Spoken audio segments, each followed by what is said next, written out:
Hello and welcome to another video on my slow, hopefully successful attempt to reach 2400.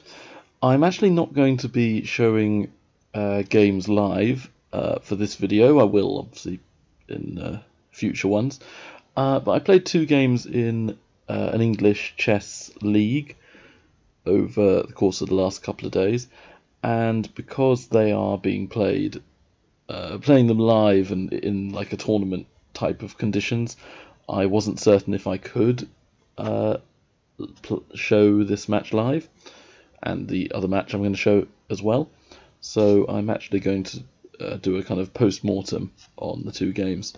First one, I'm white. I am playing somebody who is a member of Ilford Chess Club. He's a pretty strong player. I've played him before and had difficulty winning. So I kick off with the English. He plays a fianchetto system. I'm happy to play the same thing. I generally know the theory up to about move 10 or a little bit further depending on black's responses. And they choose to play the English symmetrical. So in English symmetrical there are several options you can choose. Because black hasn't yet played knight c6, I'm not entirely sure if d4 is correct in this position, so I play it safe and castle, going into a completely symmetrical position after knight c6.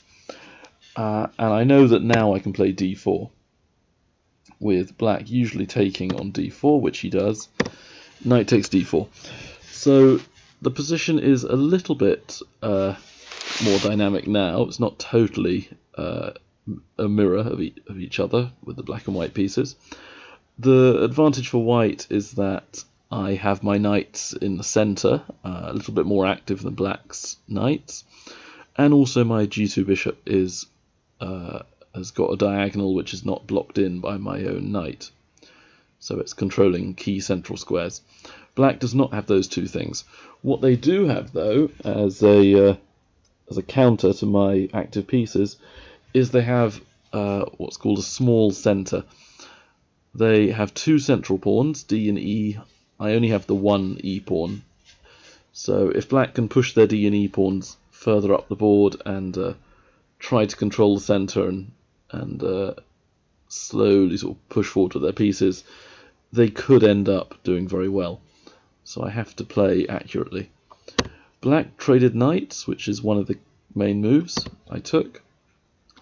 d6. So here white has to choose what to do with their c1 bishop, and you may notice that bishop f4 would fail to e5, losing the piece with a fork. Bishop g5 is okay, I think. I'm not a huge fan of this move though, because it can easily get kicked around a bit, and I don't really know what it's doing because I don't really want to trade my dark squared bishop for a black knight. So b3 looks at first like it's the key move because you want to fianchetto, double fianchetto with the bishops. And that way you can pressurize the center and have your rooks going to c, d, e without interference from our minor pieces.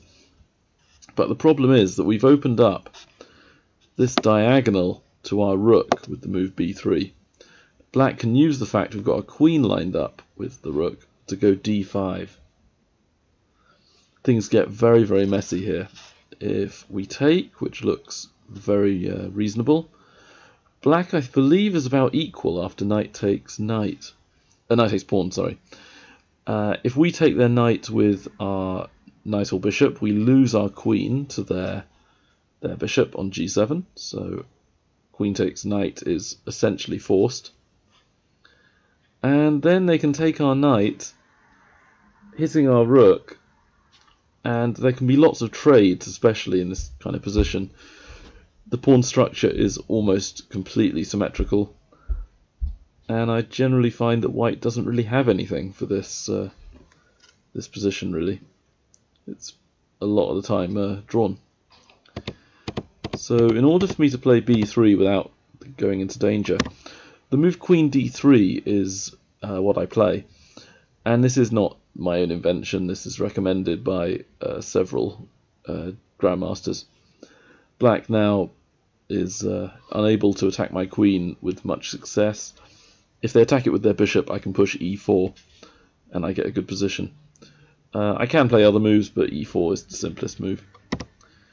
My opponent plays rook b8. He's planning potentially to go a6, b5, trying to strike on the queen side. He could also go b6, bishop b7, trying to trade off my light squared bishop. And that may cause me to have weaknesses around my king.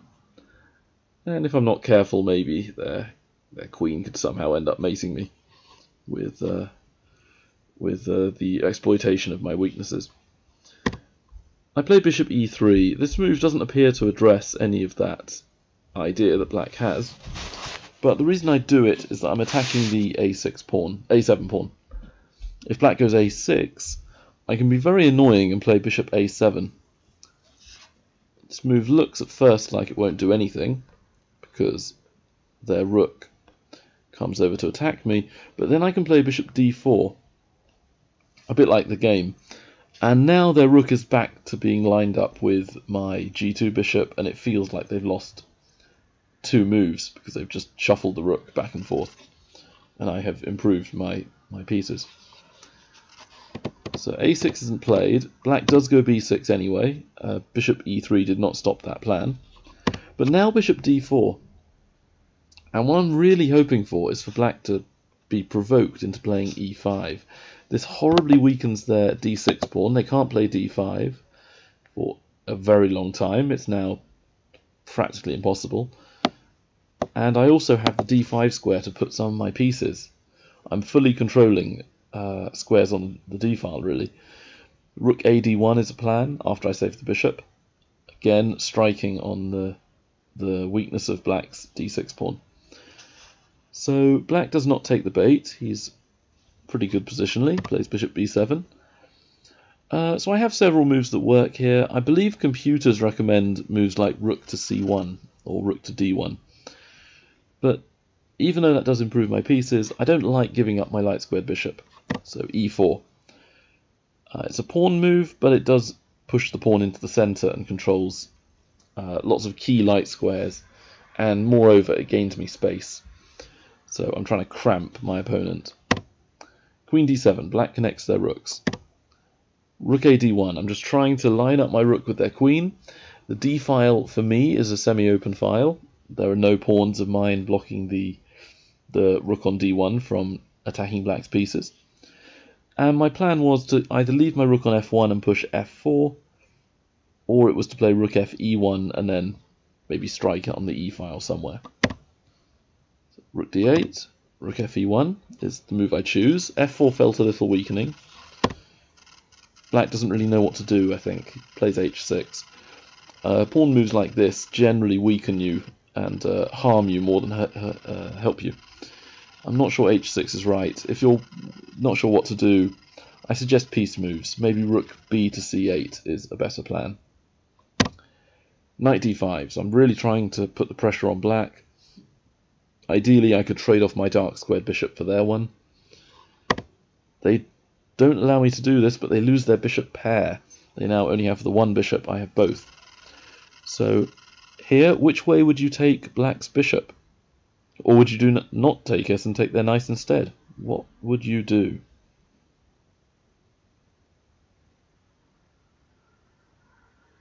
Okay, so if you take their knight first, I'm not sure I like this move, because if you take the knight,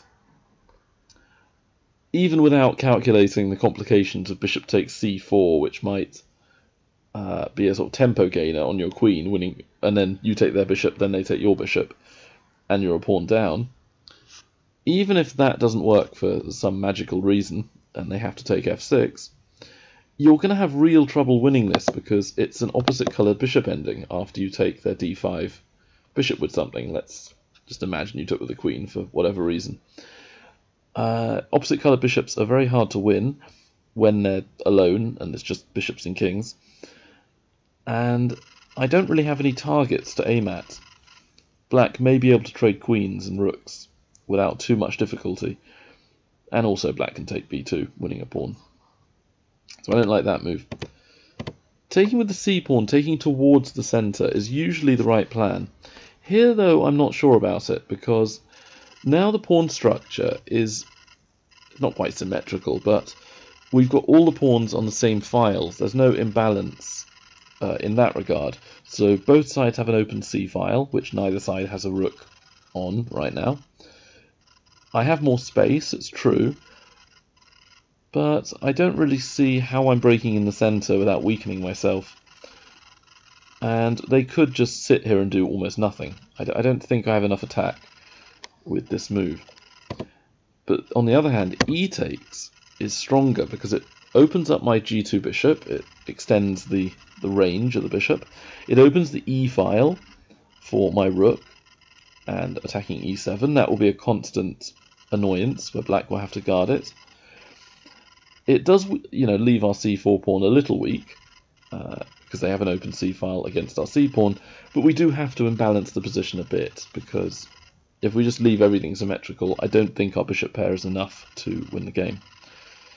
So black should be trying to use the c file on the queen side, we should be attacking in the centre and the king side.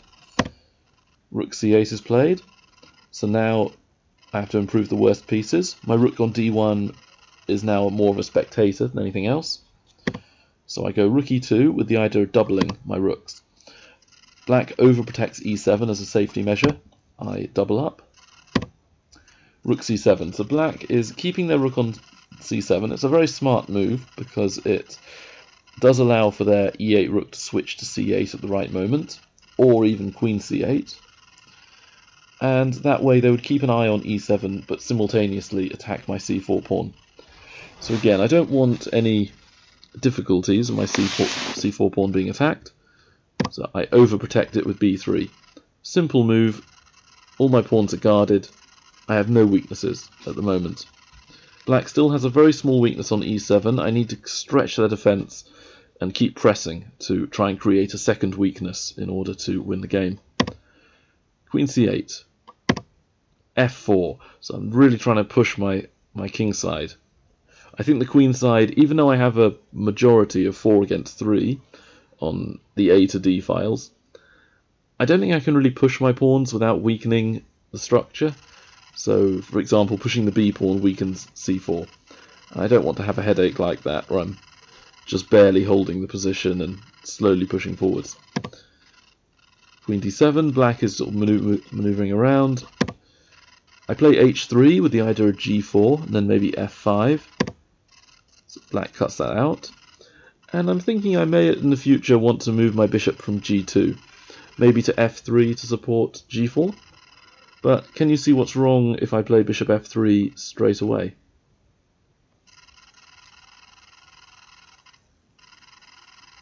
Yeah, the bishop on g2 was guarding h3, now it isn't, so the black queen can take us. So king h2, improving the worst piece, or a piece, the king, and protecting the pawn, overprotection again. Queen c8, rook f1, so I'm now thinking about f5, as well as keeping the e file under guard. Black moves their king into harm's way, they're lining their king up with my queen. To me that doesn't feel like the right move. So I push. I was expecting g5 here, and I was thinking that queen e3 would look pretty good. They would have a lot of problems with protecting their position that's starting to fall apart.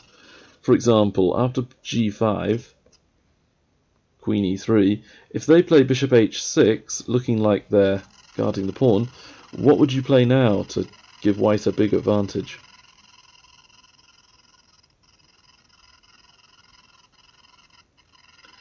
If you said bishop takes knight, giving up your bishop pair, you were right. Tactics sometimes overrule the strategic elements. So yeah, you lose the bishop pair, but you win a rook. Queen takes e8. If black queen takes, our rook takes, and this is winning. So bishop takes knight, we'd win at least a piece. Black's best move, I would guess, would be to play some dull move like queen d7, and we'd be easily winning. So in the game, they went rook g8, trying to perhaps now push g5, and then or play bishop f8 to protect everything. I take. I don't allow the kingside to be closed with their g5 idea. And now the f file's more open. The e file is still very good for me. So I switch to the e file, trying to pressure again. They defend it. It's a good move. I swing up rook e6, so I'm thinking about attacking sideways, horizontally, on g6 in the future. Maybe I can play moves like g4, g5 at some stage. Not yet, but in the next few moves. Also, bishop e4 might be a plan. It would give up my bishop pair, but it would keep a lot of initiative on them. But they don't really make me think so hard. They play queen e8, and what did I play to win the game after they take with their bishop? What's my best move? Yeah, it's rook takes bishop. Apparently, I think it was around here. The computer actually thought I shouldn't take, and I should play some other weird move, like I think it was bishop e4 or g4 or something was the computer suggestion. But to be honest, none of us are computers. Rook takes f6 is much easier. If pawn takes rook, we take their queen, and we'll be ahead on points. So my opponent resigned in this position, and I gained 1 rating point for the live chess rating I have. So I'm now 23-21. The next game I'm going to show was played today. This is in the 4NCL Congress. Again, I'm not sure of the tournament rules in regard to broadcasting this or recording this live. It might count as me using an electronic device or some sort of engine, despite the fact I'm obviously not using Stockfish or some other computer. But I don't want to break any rules and jeopardize my tournament, so I'm showing this after the fact as a post-mortem. d4, nice f6. My opponent is a British player. He's a very talented junior. I don't quite know how old he is, but I think he's still in either primary school or just started secondary. And he's very strong already. I think his FIDE is actually a bit lower than it should be. He's somewhere in the 1800s. So I am not thrilled to have this pairing. I don't really want to play a very underrated player who, if I lose to them, not only will it give my rating quite a bad spell, where I'd drop maybe 20 points, but it would also hurt my pride, I think, losing to a young player like that. So we go into a Benoni. I played d6, so I'm playing the main line. We had 45 minutes with 15 seconds increment, so I have spent about a minute considering my options. I was trying to play an opening that he may not know too well. And in things like this, as long as I don't really mess up, we should go into a middle game where it's all about planning and strategy. And for a player who's a junior who is underrated like this, my guess is that usually players who fit that description are much better tactically than they are strategically. So I'm hoping to keep the game static and use the fact he may not be as experienced in that area. If I make it a tactical minefield, there is a chance I go wrong, and I allow his natural talent to shine. So we're playing a slightly unusual Benoni. He's perhaps trying to go h4, h5. Another idea is to quickly play f4 and have a strong centre. So generally black wants to play b5 at the right moment. So the move a6 is usually a thematic plan here. So what I do instead is a plan that sometimes is seen in the Benoni is to first maneuver the b8 knight to a6, then to c7, and that will support b5 even more. My opponent does know that's my plan, so he plays a4. Good move. I think that does cut out my b5 moves for now. So I switch to the semi-open file with rook e8. I'm trying to stop white's own pawn break, which is e5. If white can play f4, e5 quickly, and I don't stop it, I can easily get blasted apart in the centre. So bishop g5, pinning my knight, putting me under pressure. And I couldn't see a good move. Apparently h6 is good because it forces the white bishop to move. But then h6, just like in the game I showed in this video earlier, h6 weakens my king a little bit, and after h6 I'm not really gaining a tempo, because let's say bishop e3, and if I play a6 or some other reasonable move, trying to push b5, they can gain a tempo back with queen d2, connecting their rooks and aiming at my pawn. And now I have to save it, so may have to play king to h7, which could weaken my king as well in the future. So I don't like this h6 plan. I play rook b8, still trying to go b5. Queen d2 for my opponent. The move isn't quite as effective now because they aren't attacking anything with the battery.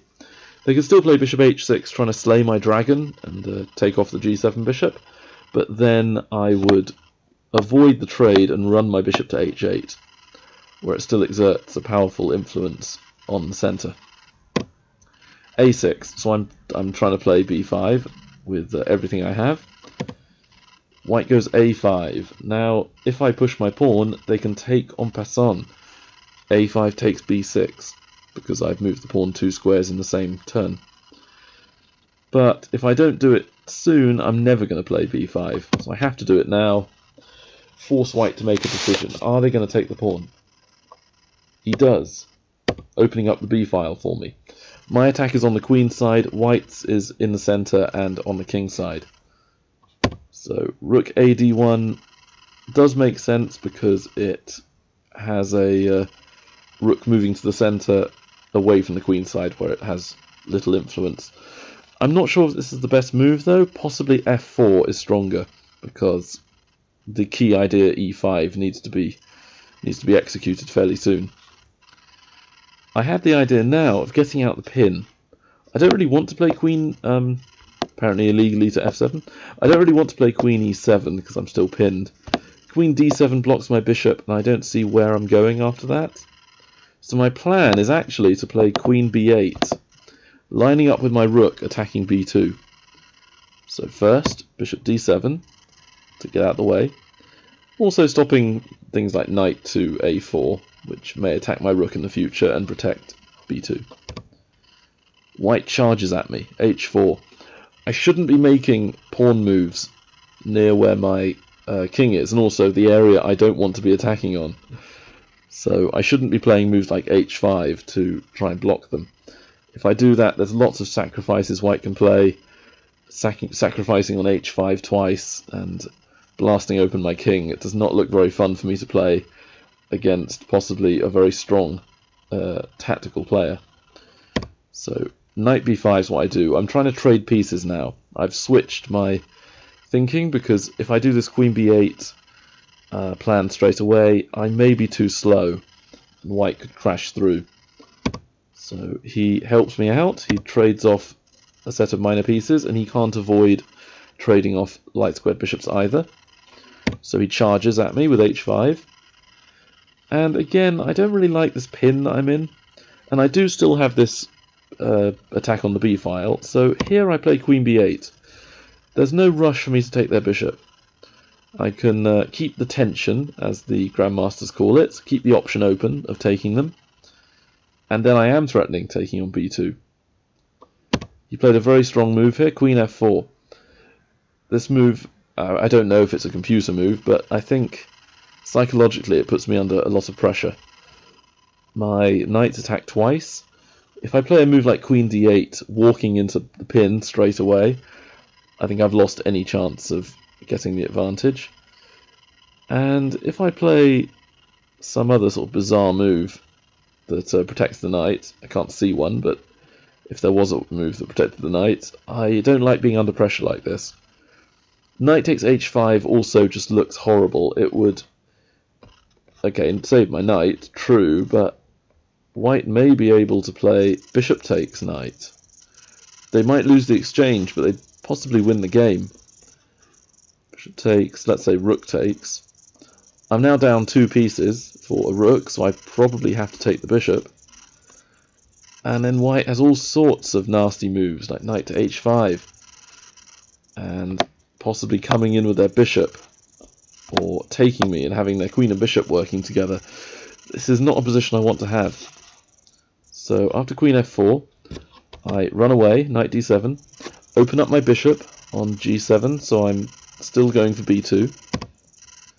They take, and I limit the damage by taking with the h-pawn. Rook d2, so they protect their pawn, it's a reasonable move. And I now have the option of taking on b2 after I trade on the bishops. So I do trade, because I'm thinking at the time this might clarify things. I can now more closely analyse what to do after taking the pawn. And to be honest, I don't like it. If I play rook takes and they take, if I capture with the queen, can you see what white can play here?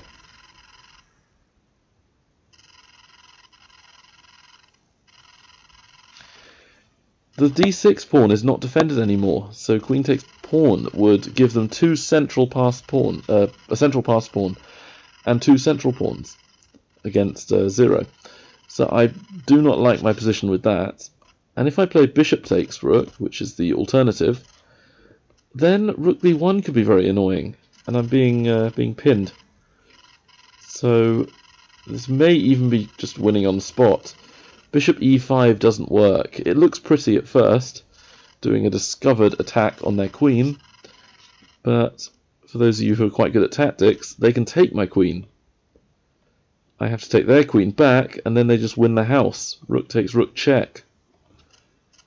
I get out of check, and then they take my bishop as well. So I'm so badly losing that even if I was playing somebody rated about 1,000 FIDE, I would resign here. There's no way I can win this, or even draw. So I don't want to walk into a pin. Therefore, you may think the alternative, bishop takes, would be okay. But then there's moves like rook takes bishop.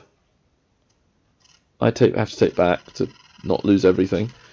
And suddenly they have all these horrible moves like knight to f5, possibly. And my position starts to look really ropey. I don't have to play this, obviously. They can do other stuff like knight to h5 or bishop f6, attacking my rook. And maybe I get away with taking their bishop, potentially, but they have all these attacks that don't look appealing. I really don't like this. It just feels wrong to give my dark squared bishop away in this fashion. So I play carefully. I don't need to do any of this stuff where I could easily have miscalculated something or other. So again, I play carefully. If I'm playing somebody who might be getting on in years, let's say, somebody who's maybe 75 years old or maybe over retirement age, then I play more tactically, because generally players who fit that description have been playing a very long time, so they know the strategies and the plans very well, but their tactical eye might not be as strong as it once was. So I try to get the game on my terms and play the person, not play the position on the board exactly. So knight e5 is, I think, quite a strong strategic move. Bishop f6 is played, and here I want to go into endings because juniors generally are not very good at endings. So I play queen d8, offering the trade of queens. I think he wisely doesn't trade queens. It's a good move, queen f4.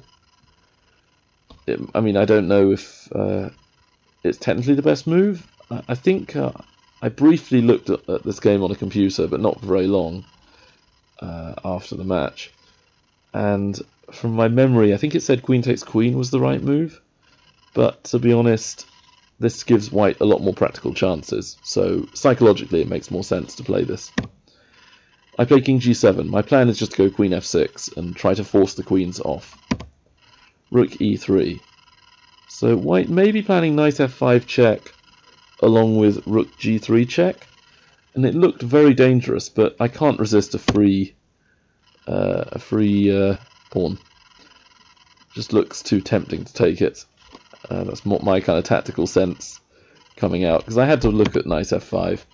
They didn't play it, but if they had, I had a feeling I could take. And then if rook to g3, I have two options, I think. One is knight g6, which would jettison my knight after e takes f5, but I don't think I'm losing. I think I can play things like queen to f6, and I'm probably fine. And I'm still in an ending, and I've got two passed pawns on c and a, so I'd be happy with this.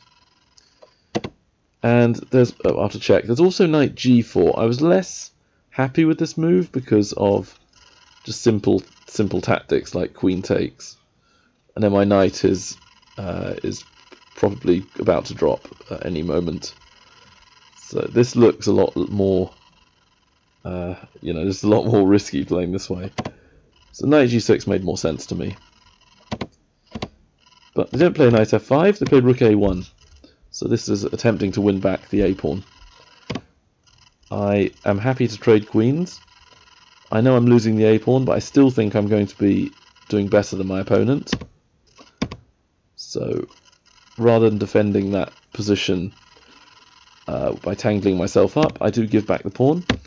I come in with check, and I'm really hoping he blunders with moving his king to h2. What would you play if he did king to h2?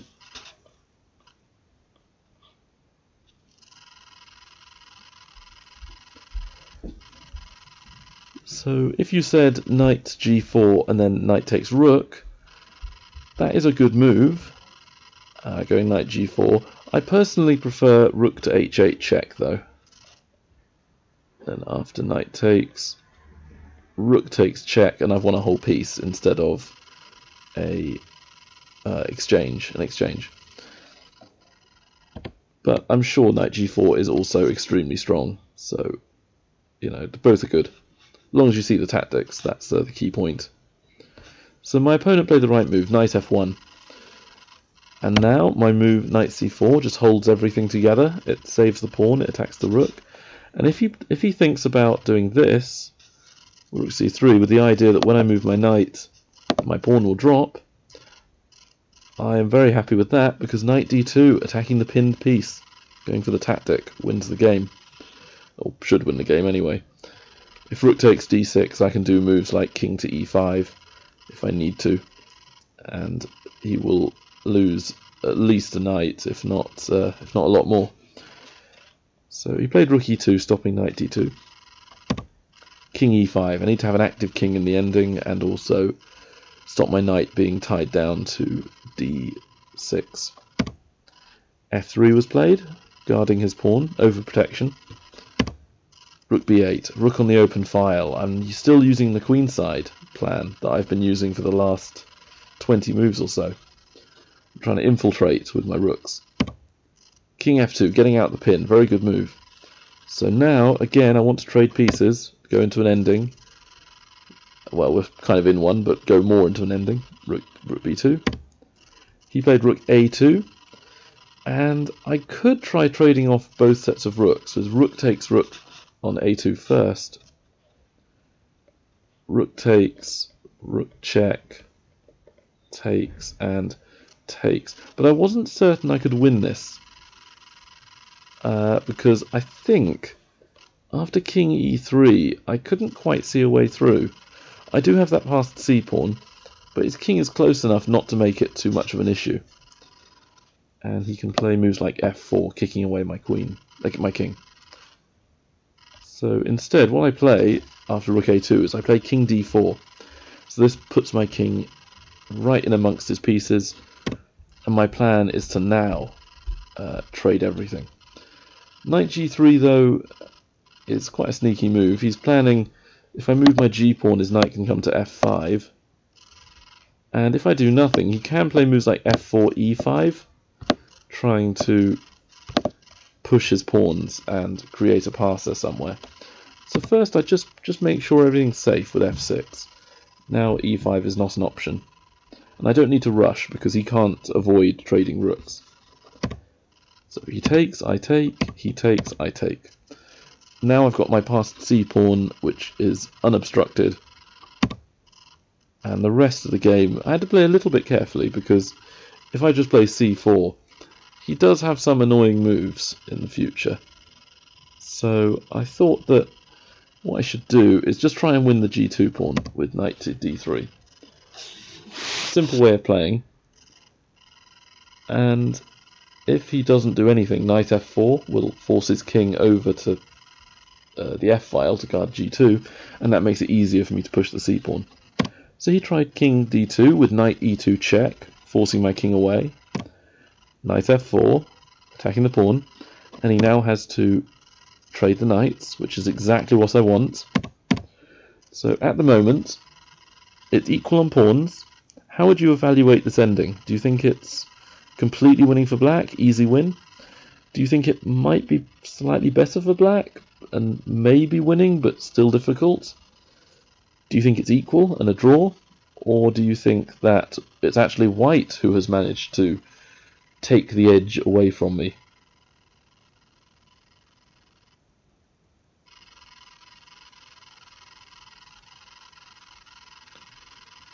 I believe the correct evaluation here is that black must be winning, because my king is incredibly active on d4, right in the centre of the board. White has no passed pawns, so there isn't really a good breakthrough to get through to the other side. I do have a passed pawn on c5, and also it's my move, and I can almost Zugzwang white, which is what I plan to do. I play c4. King c3 was, I think, also winning, but I just wanted to make sure that after king c3, I just wanted to make sure there wasn't any chances for white to embarrass me with the move f4. And when I push c4, e5, and they break through.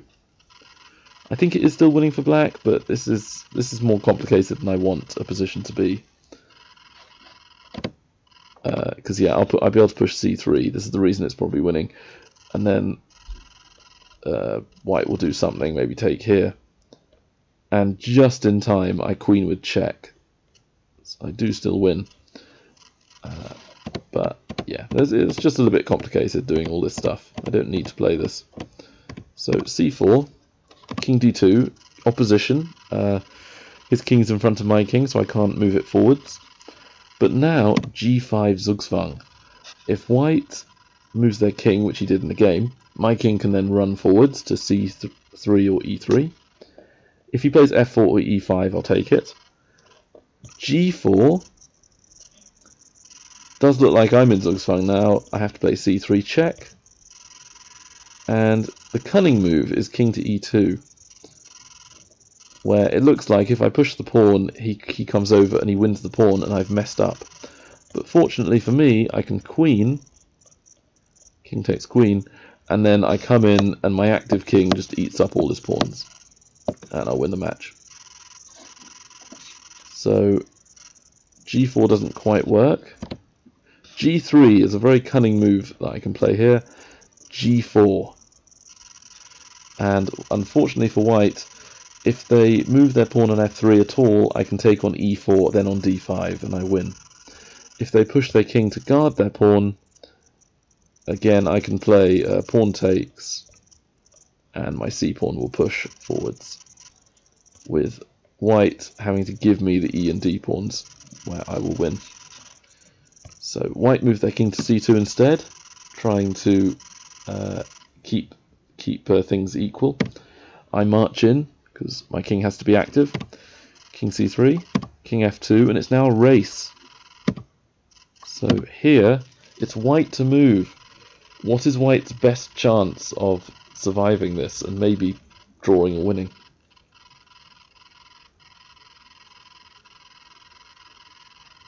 White's best chance is to go over with their king to take d6 and then push their d5 pawn.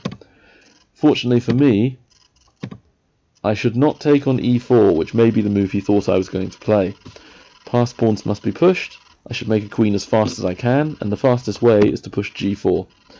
I did spend a few seconds on each of these moves just to make sure I wasn't, just seeing a phantom, making sure that I was playing the right moves.